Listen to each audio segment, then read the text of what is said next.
নন্দিনীদের বক্তব্য একটু শুনে নিই আমরা, প্লিজ। আমি আবারও আসবো আপনাদের কাছে। রিপাবলিক বাংলাকে আন্তরিক কৃতজ্ঞতা যে এরকম বিষয়গুলো নিয়ে বারবার কথা হওয়ার দরকার, কাজী কথা হোক।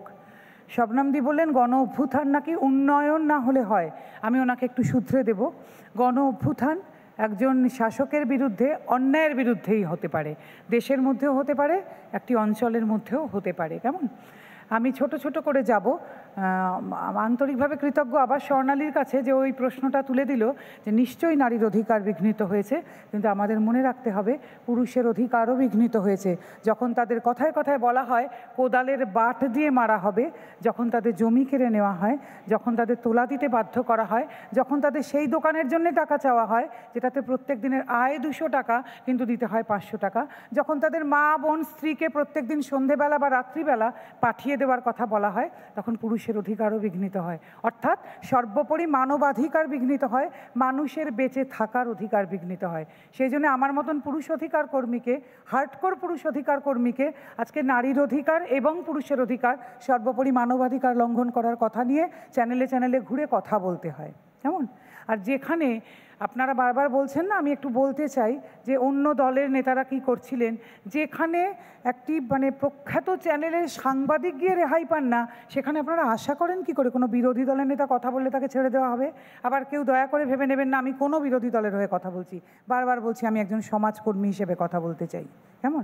আর আপনাদের কাছে একটা প্রশ্ন রাখতে চাই, আপনারা যে বিরোধী দলের কথা বলেন, আপনারা প্রশাসন কি করছিলেন? আপনাদের ইন্টেলিজেন্স, আপনাদের এত কিছু কি হলো? আপনারা জানেনই না ওখানে এত কিছু হচ্ছিল এতদিন ধরে? কথায় কথায় 34 বছর প্লিজ টেনে আনবেন না।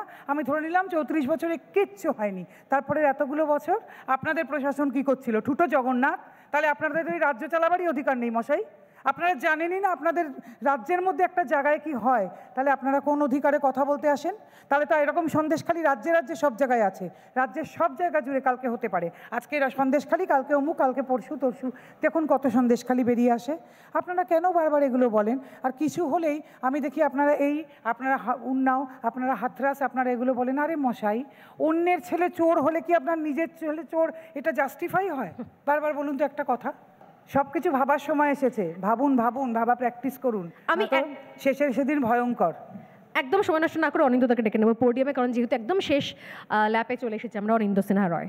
প্রথমে রিপাবলিক বাংলার সমস্ত দর্শককে জানাই সালাম এবং প্রণাম। সন্দেশখালী নিয়ে অনেকক্ষণ কথা হচ্ছিল, অনেক কথা শুনছিলাম, ভালো। দেখুন, কিছু ঘটনাটা ঘটেছে, এ নিয়ে তো অস্বীকার করে লাভ নেই, জমি সংক্রান্ত কিছু ঘটনা ঘটেছে, কিন্তু এই জমি সংক্রান্ত ঘটনা ছাড়াও আরও কিছু গুরুতর অভিযোগ এসেছে। সেই অভিযোগগুলো কি? মহিলাদের সম্মানের। সেই অভিযোগগুলো কি? নারী নির্যাতনের। হয়েছে কি হয়নি আমি জানি না, কিন্তু কতগুলো প্রশ্ন এসেছে।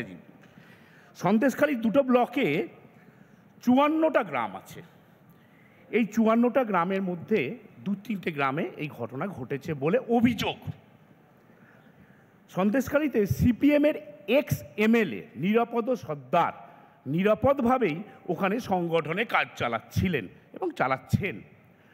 তো উনি আলিমুদ্দিন থেকে সন্দেশখালী রোজই যাতায়াত করতেন। তো এই রকম গুরুতর ঘটনা যখন মহিলাদের সঙ্গে ঘটেছে, তা সেই ঘটনা উনি কেন মোহাম্মদ সেলিমকে বলেননি? প্রশ্নটা তো থেকেই গেল। দ্বিতীয় প্রশ্ন রইল বিকাশ সিংয়ের কথা।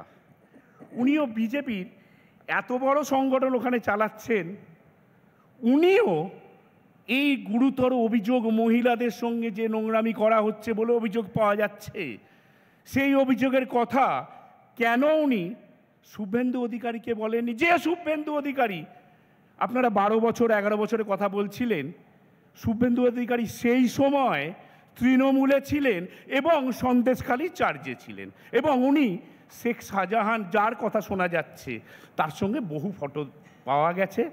তো তিনি তো চিনতেন, তিনি তো জানতেন, তার কাছে কেন বিকাশবাবু বলেননি?